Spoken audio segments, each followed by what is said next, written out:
자, 오늘 그 공유경제 이야기인데요. 제목을 제가 결정장애가 좀 있어가지고 한 13번 바꿨던 것 같아요. 근데 바꾸면서 계속 생각했던 게, 공유경제가 이만큼 뭔가 담론이나 이런 뭐 솔직히 말씀드리면 제대로 된 논문이 없습니다. 그렇게 시작을 했던 공유경제를 오늘 발표하게 되었고, 많은 사례들을 좀 종합적으로 제가 이렇게 일단 게더링했고, 스토리텔링으로 좀 진행하려고 나름 장표를 좀 구성했고요. 지난 3년 동안 제가 만났던 공유경제 이야기들을 최대한 좀 이렇게 이해하시기 편하게 나름 좀 정리해봤습니다. 그 공유경제로 바로 이야기를 하기에 앞서서 요즘 여러분들 느끼시겠지만 한국 그 경제 성장률이 사실은 앞으로 3%가 넘을 수 있을지 뭐 전망이 아주 어둡습니다. 그런 상태입니다. 그리고 전 세계적으로 봤어도 무역이 굉장히 묶여 있고, 뭐 2년 전부터 이런 보호 무역 기조로 인해 가지고 우리나라가 수출에 좀 의존을 많이 했지만 증가율이 계속 대폭 하락하고 있는 그런 상황입니다. 그리고 다른 뭐 글로벌 내셔널 보더라도 이런 신흥 개도국을 제외하고는 3%대에 좀 묶여 있는 걸 많이 보시고 있습니다. 그래서 앞으로 경제가 상업 경제의 어떤 한계점이지 않냐라는 이야기도 좀 하고 있고요. 그다음 좀 충격적인 이야기인데, 이건 좀 몇 년 전에 저희가 가계 그 부채율이 뭐 2등까지 올라갔더라고요. 최근에는 한 7위 정도인데, 그러니까 전체 100% 중에 한 95%를 가계 부채로 가지고 있다라는 좀 슬픈 소식입니다. 그래서 이게 소폭으로 상승하는 폭을 보면 우리나라가 또 3위입니다. 그래서 저희가 가지고 있는 어떤 투자의 여력 이런 것들도 다 이런 것들 사회적 현상과 좀 연관이 있지 않을까라는 생각을 해보고요. 여기 그림이 혹시 뭔지 아십니까? 제가 이제 캡처 떠서 받아봤는데요. 예, 요게 이제 공유경제를 하다 보면서 제가 조금 이런 부분에 관심이 많았습니다. 왼쪽은 주택 매매 가격이 계속 상승하는, 상승률이 클수록 진한 그림이고요. 오른쪽은 방치된 빈집들입니다. 그러니까 전국에 빈집들이 저렇게 많은데 두 개가 조금 그 미스매칭이라고 해야 되나요? 좀 다른 영역에 이렇게 포진되어 있죠. 그래서 이런 게 이제 빈집이 늘어나면서 발생되는 뭐 사회적 문제도 있지만, 이런 부동산 시장에서 울고 웃는 시민들이 많다라는 약간의 좀 모순된 사회 현상을 좀 보게 되었고요. 그 다음에 요거는 뭐 오늘도 미세먼지, 내일도 심각하다고 하는데, 미세먼지는 심각한데 거기에 영향을 미칠 수 있는 자동차, 나홀로 운전자는 계속 줄어들지 않고 있는 그런 상황을 보더라도 조금은 그 사회적인 어떤 모순점들을 하나하나 볼 수 있는데요. 저는 그래서 그때 공유경제 학회할 때도 저희가 사회 모순을 찾아라부터 시작했거든요. 공유경제라는 키워드를 서로 이야기하지는 않았는데 이게 공유경제다라는 걸 이제 그때 자료를 통해서 접했습니다. 그래서 모순이란 단어를 보면 창과 방패라는 그 단어잖아요. 그래서 약간 말과 행동이 다르거나 사회적으로 봤을 때 이건 아닌데라고 흘러가는 것들을 저는 좀 이런 방패와 창에 좀 비유를 합니다. 그래서 공유경제도 그런 관점에서 한번 고민을 해볼 필요가 있다는 거죠. 그래서 미국 사람 이제 퀴즈를 좀 내면요, 미국 사람처럼 만일에 다른 나라 사람들도 똑같이 소비하고 먹는다면 과연 지구가 몇 개여야 될까요? 그러니까 미국 사람들이 많이 자원을 소비하잖아요. 예.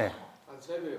예? 3배 정도. 3배 정도. 정확하게 그때 이제 자료를 봤더니 미국 인구가 5% 정도 됩니다. 3억 2천만 명 정도 되는데 한 5%인데 20% 자원을 소비한다고 합니다. 그래서 뭐 자료를 보면 한 1.84개, 2개 못 미치는 지구가 있어야지 된다. 왜냐하면 앞으로 이런 인구도 증가하고 나중에 이제 한 2050년 되면은 한 100억 명 정도 된다고 하니까요.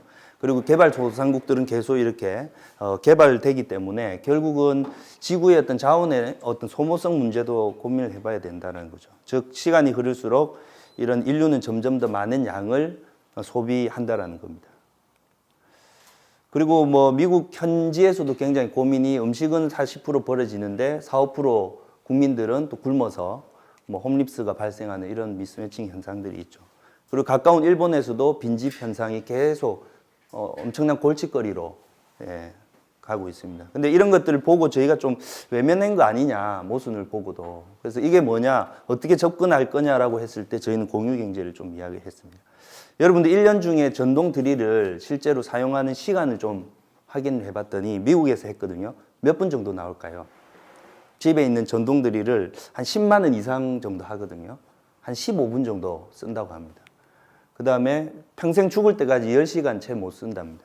그 다음에 뭐 옷도 그렇고 하루에 자가용 운행 시간이 그 전 이제 자동차를 소유한 그 시간 대비 한 5% 정도. 그러니까 나머지 95%는 이용하지 않거나 뭐 그냥 방치되어 있겠죠. 책도 마찬가지입니다. 그래서 앞서 말씀드린 어떤 사회적 모순을 없애고 그 다음에 경제적 효용성을 증가시키는 게 공유경제가 아닌가라는 좀 생각을 좀 해봤고요. 그렇게 하다 보면 자원도 좀 우리가 절약할 수 있고 그 다음에 이런 우리가 환경 보호에 대한 일들도 좀 할 수 있지 않을까라는 생각을 해봅니다. 그래서 조금 착각하신 분이 있어요. 제가 카풀 문제나 이런 담론이 형성될 때 저한테 개인 전화로 몇 번 오시거든요. 택시 쪽에서도 오시고. 그래서 다짜고짜 그냥 저보고 빨갱이 아니냐. 이제 뭐 당신 뭐한 사람인데 이런 걸 만들어 가지고 뭐 사람을 모으냐라고 이야기하는데 그래서 저는 이제 공유라는 게 가지고 있는 약간의 진보 성향이나 이런 정치적 이념 논리들이 이런 공공을 좀 나눠 갖는다라는 좀 착각을 좀 하시는 분들이 있어요. 근데 공공의 영역은 아니고 공동의 요소를 소유한다라는 건데 이건 역시 저한테도 좀 거부감은 있어요. 왜냐하면 공동의 소유의 반대말은 사실 전유물이거든요. 그럼 전유물의 반대 행위를 우리 한다라면은 너무 좀 상업 경제를 무시하거나 대척지에 있는 거 아니냐라고 해서 저는 공동의 어떤 그 영역에 있는 자원이나 재원을 일시적으로 소유하는 그리고 대가를 지불하는 그런 식으로 좀 해석을 좀 합니다. 그래서 공유 경제의 어떤 초기의 개념들 그리고 이제 그 히스토리들을 좀 보도록 하겠습니다.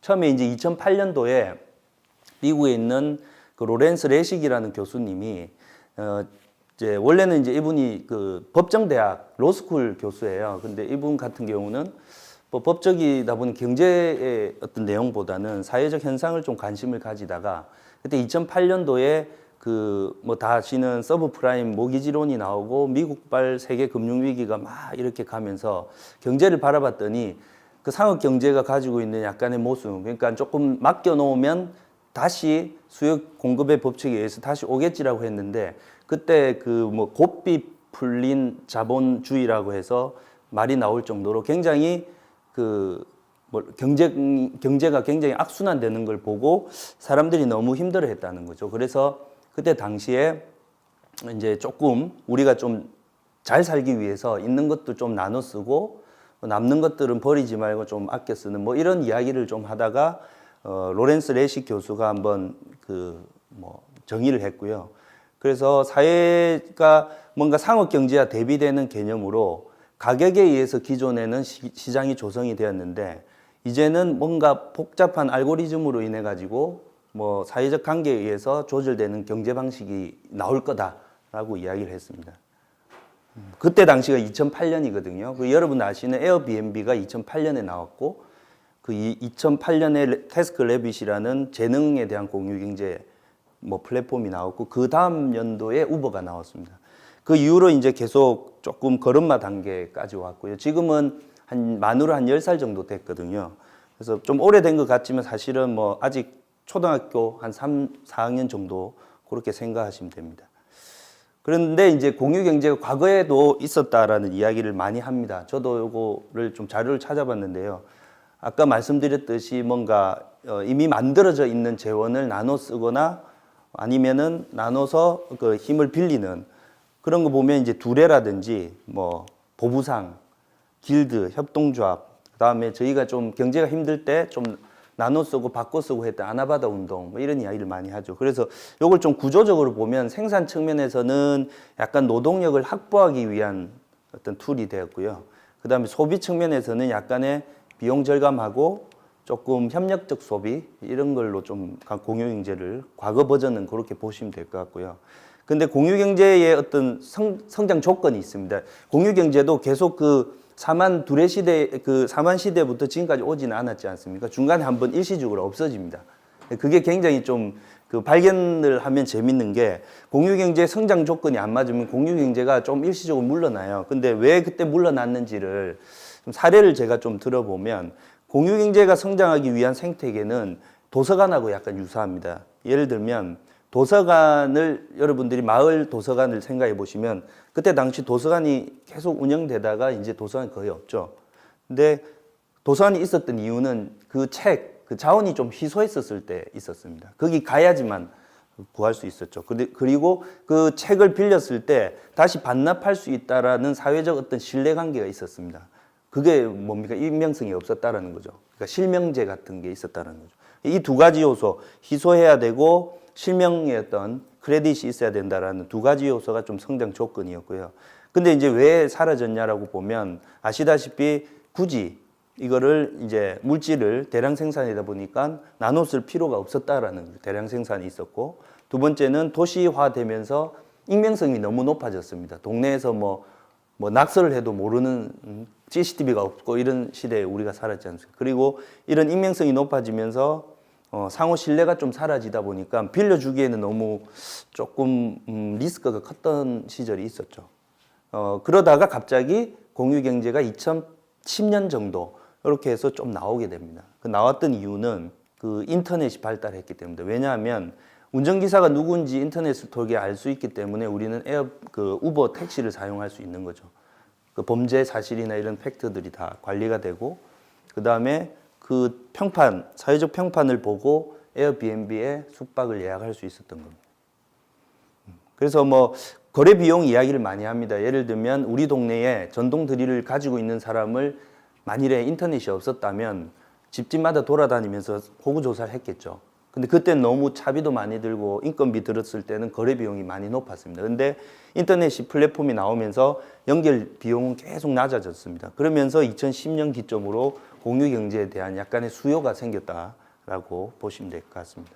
그래서 이거는 팩트입니다. 그냥 제가 뭐 공유 경제 관련한 이야기를 한다고 해서 뭐 어디서 부풀린 내용은 아니고요. 실제로 이제 그 PwC에서 이제 조사하면 10년 새 20배 올랐다라고 하거든요. 근데 최근에 보면은 뭐 우리 무인차라든지 뭐 수소차 이런 내용들은 사실은 아직 매출 볼륨이나 이런 게 이렇게 지진 않았죠. 근데 오히려 눈에 보이는 것보다 눈에 보이지 않는 공유 경제가 좀 빠른 속도로 성장하고 있는 것은 사회적 현상이고요.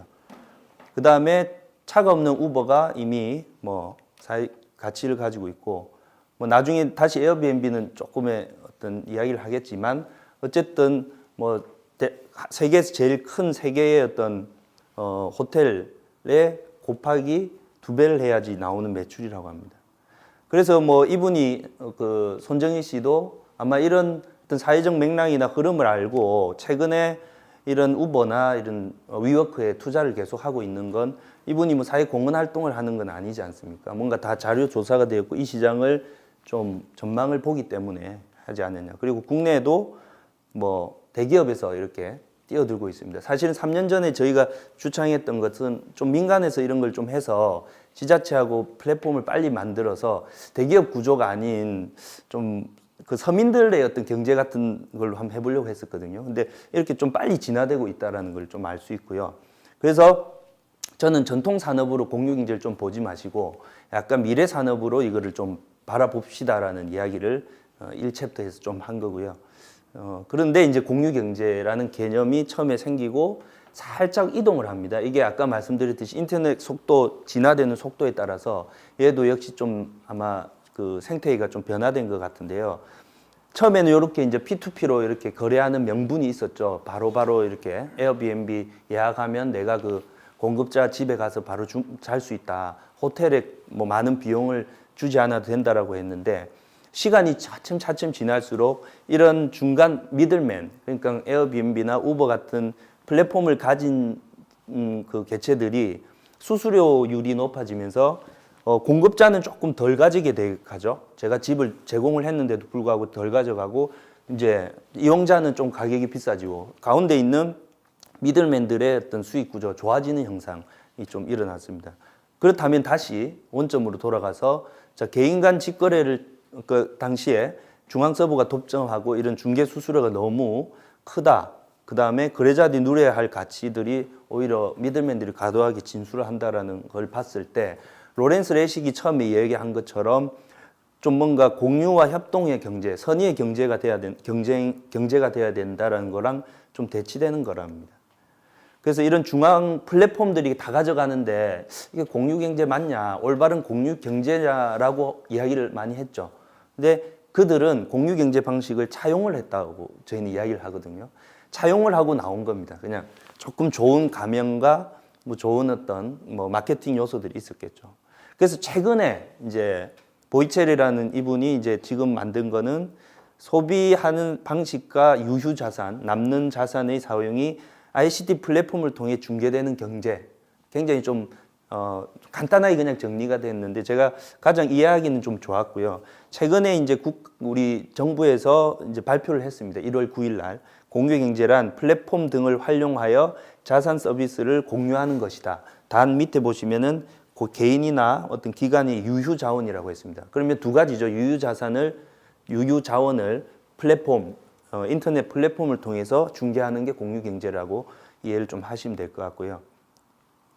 그래서 아까 공유경제 1.0 버전이 있었다면 아까 신뢰라는 알고리즘이 있었죠.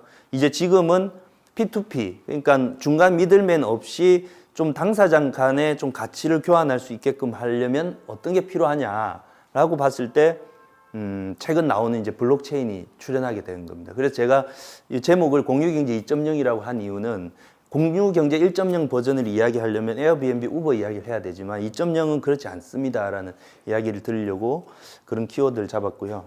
그래서 이 그 정의를 했던 이 여성분이 굉장히 공유경제 아까 레식 교수만큼 대단하신 분이 이분이 MBA 공유경제 과정을 아마 최초로 사회적 경제 관련된 그 MBA 과정을 만드신 분인데 오늘날 우리는 진정한 의미의 공유경제를 실현할 기회를 맞이하고 있다. 블록체인 기술이 우버, 에어비앤비 등 권력화한 미들맨들을 배제하고 P2P 기반에 신뢰할 수 있는 공유경제를 만들어낼 것이다라고 이야기를 했습니다.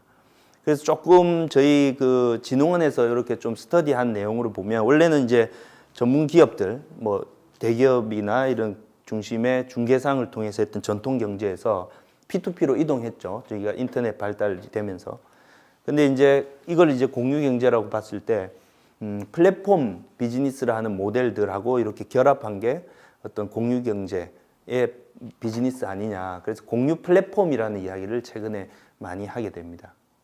그래서 아까 말씀드렸던 블록체인이 접목이 되기 때문에 조금 더 민주적이고 개인이 좀 가치를 각자 가져갈 수 있는 조합형 공유 플랫폼이다라는 공유경제 2.0 이야기를 좀 하고요.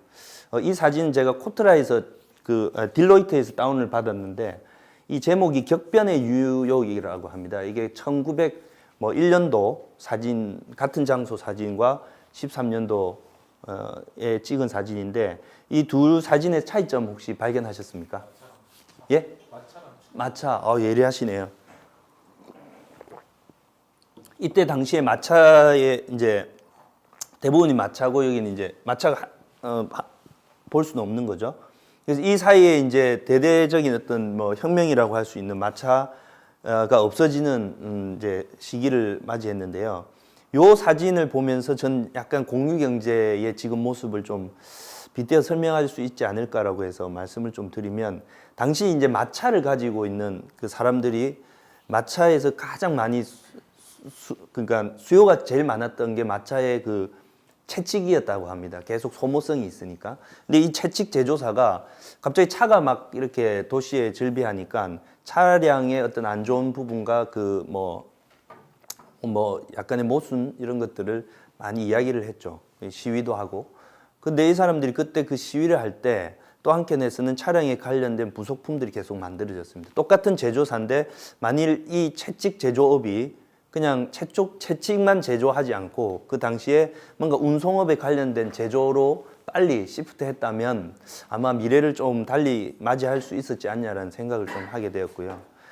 지금 현재 좀 무거운 이야기입니다만 이런 뭐 우버 문제에 대해서 전 세계적으로 많이 사회적 혼란을 가져오고 있는 건 마찬가지입니다만 지금 이제 우버가 그렇게 하는 사이에 각 글로벌 내셔널로 보면 각자 브랜드를 만들었습니다. 자국에 맞는. 그래서 뭐 디지추싱이라든 뭐 중국의 어마무시한 뭐 공유 차량이 있죠. 그런 식으로 해서 다 이렇게 전 세계적으로 지금 포진이 막 되고 있는 그런 상태인데요. 뭐 저희 나라는 아직 이게 도입 자체도 좀 힘든 상황이긴 합니다만 이런 시점에서 아까 제가 말씀드린 것처럼 우버를 단순히 그냥 공유 차량으로 봐야 되는 건지를 한번 고민해 보자는 겁니다.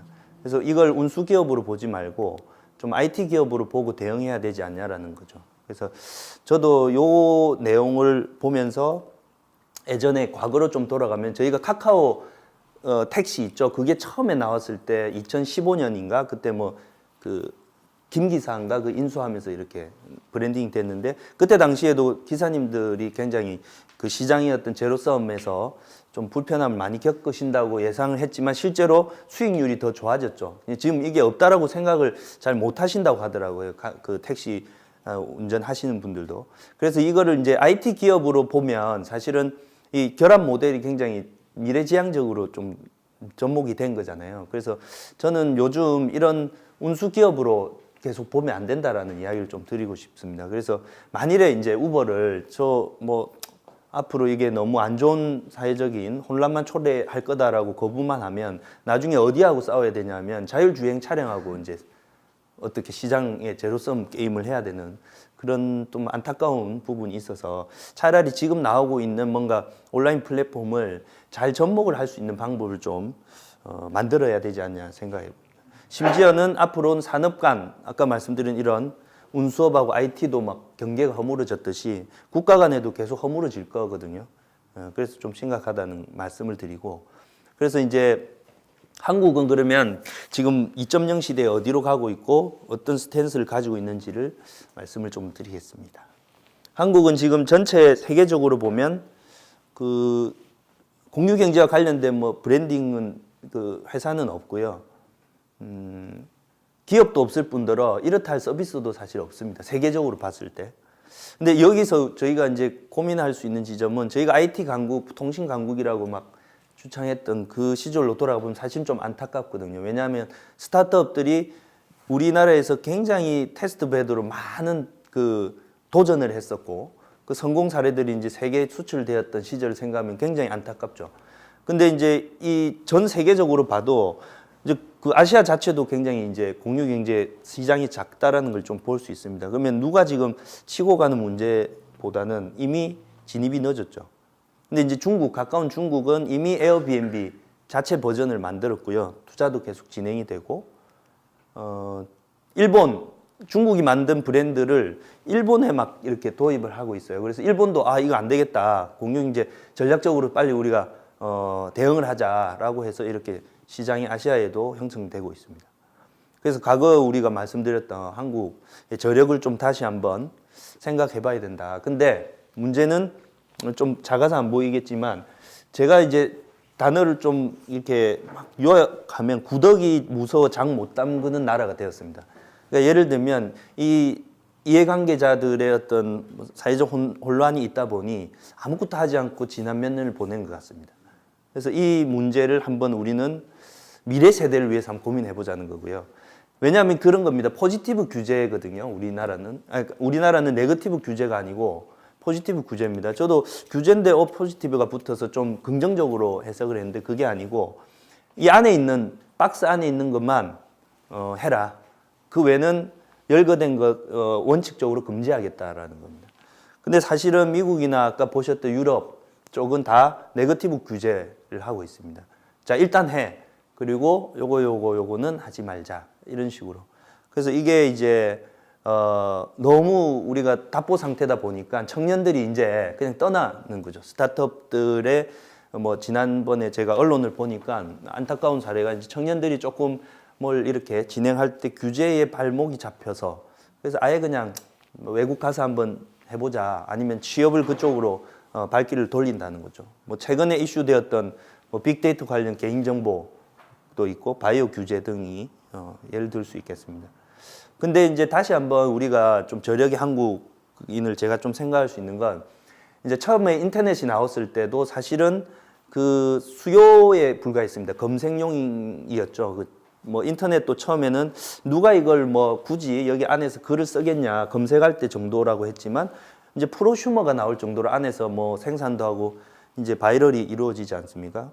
그다음에 처음에 우리가 내 컴퓨터에만 저장해야지 뭔가 보안이 된다라고 했지만 지금은 클라우드에 저장하는 게 오히려 더 안전하다고 이야기를 하고 있고요. 그다음에 유료로 계속 구매했던 프로그램들이 지금은 이제 필요할 때 소프트웨어를 계속 접속만 하면 되고, 그다음 대기업이 제조업만 한다라고 생각했던 시절이 있는데 지금은 뭐 3D 프린팅으로 집에서도 소품종으로 할 수 있고, 그다음에 뭐 제작물도 마찬가지죠. 이제 드론을 띄워서 더 월드 베스트 비디오도 만들 수 있는 시대고, 심지어 1인 방송국, 예전에 방송국을 차려야 되지만 이제 뭐 멀티 채널 네트워크로 할 수 있는 시대가 왔기 때문에 지금 처음에 조금 걱정하는, 그러니까 각종 뭐 사회적 합의가 필요한 이런 부분은 조금 각종 그 폐단이 있을지언정 시간이 지나면서 서서히 좀 전망을 보이지 않을까라는 좀 생각을 해보고요. 그래서 아직 그 희망이 있냐 아니면 여전히 걱정거리냐, 이렇게 두 가지 담론을 가지고 고민해 보면 긍정적인 요소는 이겁니다. 공유 경제가 가지고 있는 약간의 본질. 첫 번째는 이겁니다. 우리 시민 대다수가 핸드폰을 가지고 있고 계속 사용을 하고 있습니다. 그 다음에 SNS로 이미 연결이 되어 있죠. 그 다음에 상업 경제를 한 번 더 보면 대기업 중심이고 뭔가 기득권 중심 인 구조들이 많습니다. 그런데 아까 말씀드렸던 뭐 피어투피어로 뭔가 신뢰 기반으로 하다 보면 이런 어떤 그 기여한 가치만큼 각자 가질 수 갈 수 있는 비즈니스 모델이 나옵니다. 그다음에 뭐 이런 시민 참여 의식들이 우리가 있다 보니까 이걸 가지고 뭔가 지역과 결합된 모델을 만든다면 시민들도 같이 동반 성장할 수 있지 않을까 생각을 해보고요. 약간 부정적인 견해는 앞으로 이런 기존 사업과 새로운 진입하려는 산업들은 계속 싸우게 됩니다. 줄어들지는 않을 거라고 보고 있거든요. 근데 이걸 제로섬 게임이라고 해서 국가가 그냥 자 당사자들끼리 의논해서 합의점 도출하십시오 하면 절대 안 된다라는 거고요. 그건 나중에 이따 설명을 좀 드리고, 그래서 정부의 전략 차원의 약간의 청사진을 가져가야 되지 않냐라는 거죠. 왜냐하면 공유 경제를 막 이렇게 여기저기에서 규제를 완화하는 행위들은 사실은 조금 지역적인 일이거든요. 그래서 전체적인 그 국가 차원의, 정부 차원의 청사진이 필요합니다. 근데 아마 이게 좀 힘들 것 같아서 제가 마지막에 지역 단위, 뭐 구가 되었던 동에서 할 수 있는 것들을 먼저 해보자는 거거든요.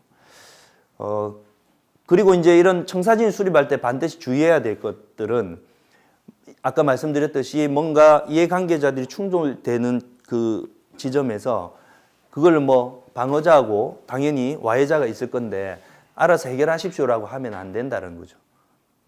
그래서 사실 공유경제는 사회적 합의도 중요하지만 이게 결국은 전체 사회를 진화시킨다는 관점에서 좀 청사진을 먼저 제시하고 자 우리 전체적으로는 이렇게 좋아집니다라는 게 나와야 됩니다. 그래서 이런 것들은 자료를 좀 찾아보시면 나오겠지만 공유경제가 가지고 있는 긍정 효과도 있지만 부정 효과도 당연히 있습니다.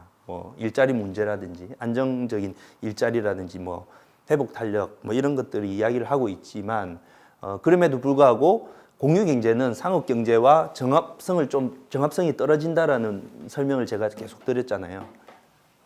따라서 공유경제 특징에 대한 충분한 이해를 전제로 해서 이런 규제 완화 프레임을 좀 수립해야 된다라는 좀 말씀을 드립니다. 그래서 이제 요거는 해외 공유경제 각종 제가 이제 자료를 좀 모아 본 건데요. 미국을 좀 보면 미국은 아까 말씀드렸던 뭐 에어비앤비나 이런 것보다 요즘은 지역에서 이렇게 자원 교환을 많이 한다고 합니다. 뉴욕에서는 오프라인 상의 물물 교환하는 플랫폼이 있고 지자체에서 이 이벤트를 해준답니다. 그 다음에 캐나다 토론토에는 정부와 연계해서 지역 주민 간 사용자가 이제 교환하는 그 사이트 구축을 했고, 그 다음에 이 미국 오하이오 쪽에서는 지방자치단체에서 정보를 이제 보유하고 있는 뭔가 정보 데이터를 시장에 열어서 유유자원을 좀 공유하고 있고, 그 다음에 여기 이제 도서관인데요. 도서관이 없어지는 거를 이제 정부에서 캐치하고 도서관을 가지고 활용할 수 있는 어떤 컨텐츠를 준 겁니다. 예를 들면 이런 공부, 막 각종 아까 전동 드릴이라든지 큰 어떤 그 기자재 같은 것들을 그쪽에다 배치해 놓고 거기에서 언제든지 사용할 수 있게끔 심지어 작업도 할 수 있게끔 그렇게 하고 있고요. 그 다음에 지역 그 공동체 화폐로 활용을 하고 있습니다. 아까 말씀드렸듯이 민간이 이렇게 참여한 사람들이 가져가게끔 하는 블록체인 기법이 있듯이 화폐 토큰 형태로 이렇게 지역에서만 쓸 수 있게 만들고 이거 나중에 이제 자기들이 이게 지역에서 사용 가능하게 하여 자원봉사를 또 연계해서 쓸 수 있도록 하는 그런 툴들도 나왔고요. 그 다음에 지역 내의 기업 간 공급 사슬 구축을 유도할 수 있는 이런 그 영국의 사례도 있습니다. 그 다음에 이제 결국은 빅데이터 이야기를 좀 해야 되는데요. 이런 이제 사업을 하려고 만일에 스타트업들이 준비를 하고 시장 분석을 하는 데 있어서 그 상권 조사, 뭐 상권 개인 정보들이 다 있지 않습니까? 그런 것들을 조사를 못해서 이게 더 좋은 사업을 못하는 구조가 많은데 영국은 이런 통계청에서 아예 자료를 주고 의료 서비스에 대한 문제를 좀 풀었다고 합니다. 그래서 뭐 지자체에서 보유한 의료 정보를 심지어 뭐 의료 분야 고용률, 장애인 수, 사망 원인 이런 것들을 가지고 민간이 스타트업 비즈니스를 할 수 있도록 한 사례가 있고요. 그 다음에 그 지역의 교통 정보를 이제 어플리케이션을 통해서 주고 이제 중앙하고 지방의 어떤 운송에 대한 것들이 원활하게 될 수 있게끔 지자체가 장려한 내용이 있습니다. 그 다음에 유럽은 이게 이제 그때 한번 제가 매체에서 봤는데요. 이제 이것도 마찬가지로 의료에 대한 부분이 장기 입원 환자들이 많다 보니까 병동이 계속 부족해지는 겁니다. 그래서 이 사업자가 이 스타트업입니다. 케어룸스라는 스타트업 회사가 이제 에어비앤비라든지 이런 공유 그 주택 사업을 하는 쪽하고 결탁을 해서 영국에서 국가에서는 보건 서비스에 대한 정보를 주고 여기에 대한 지원금을 초기에 지원금을 좀 주고요. 그다음에 여기서는 이제 그 수요를 이제 의료 기관하고 연결 지어서 서비스를 하고 있습니다. 그다음에 중국 사례인데요. 중국도 의료에 대한 내용이 좀 많더라고요. 아무래도 이게 이제 사회적으로는 지금 좀 이해 당사자들 간의 문제보다는 사회적 가치에 대한 부분에 좀 포커싱 되다 보니까 아마 좀 빨리 진행이 되는 것 같습니다. 중국은 이제 항저우시에서 하고 있는 사례인데 그 국제 의료몰 시범 단지를 설치해 가지고 개인 어떤 의사가 그쪽에 자기 본 병원이 있는데도 불구하고 예약이 잡히면 그쪽에 가서 좋은 장비 시설로 메디컬 치료를 해주는 그래서 고정 비용을 줄이고 그다음에 높은 수익을 얻는 그런 그 모델이 있습니다. 그다음 중국에서 또 이런 그 수송 긴급한 상황에서 이제 응급실로 가는 그런 상황을 지역 택시 회사와 연계해 가지고 하는 서비스도 있다고 합니다. 그래서 이제 공유경제를 활용한 지역 경제 활성화 마련이라고 제가 마지막으로 좀 말씀드리고 싶은 건 경직된 노동시장이나 요즘 뭐 일자리 문제 이런 것들을 구조 문제를 지역 단위로 조금 한번 접근을 하셔가지고 풀어보는 게 어떻겠냐. 그래서 너무 중앙에 뭔가 기대를 하는 것보다 실행할 수 있는 거리들을 좀 찾아서 하는. 그래서 첫 번째는 일단 지역 내의 자원을 활성화를 위한 공유 플랫폼을 표준을 좀 개발하고요. 너무 지역에만 국한되다 보면 이 공급할 수 있는 자원에 좀 한계가 있습니다. 그래서 인근 지역하고 같이 연계를 하는 게 좋거든요. 그래서 지금 뭐 예를 들어 보면 창원, 진해, 그다음에 마산 이런 지역이 있습니다. 거기에 마산 같은 경우는 굉장히 관광지로 쓰는 매력이 전혀 없습니다. 근데 인근의 진해나 이런 변두리를 가면 너무 좋은 관광시설이 있습니다. 그래서 마산은 고령화로 인해서 인구가 빠지고 빈집이 너무 많아지는 현상이 있거든요. 그럼 마산은 숙박시설로 활용을 하고 인근의 관광지는 좀 특구로 개발하는 이런 지역 단위의 어떤 공유경제 모델들을 좀 찾을 수 있을 것 같고요. 그 다음에 두 번째는 지역의 상황과 수요를 정확히 좀 파악을 해야 됩니다. 그냥 좋은 것들을 이렇게 쓴다고 해서 되지는 않고요. 좀 토착화를 할 필요가 있다는 거죠. 그래서 중앙의 어떤 리더십을 계속 바라보는 것보다는 지역 전문가, 지역을 잘 아는 전문가하고 이렇게 비즈니스 파트너를 맺으면 좋을 것 같다는 생각을 해보고요. 그 다음에 아까 말씀드렸던 네거티브 규제 충분히 할 수 있는 내용들이거든요. 그래서 이런 부분을 좀 바틀렉을 없애주면서 이걸 좀 진흥하는 그런 어떤 지역 또는 뭐 로컬이 되는 그런 날이 빨리 왔으면 좋겠는데 말처럼 쉽지는 않지만 하나하나 좀 풀어가야 될 과제인 것 같습니다.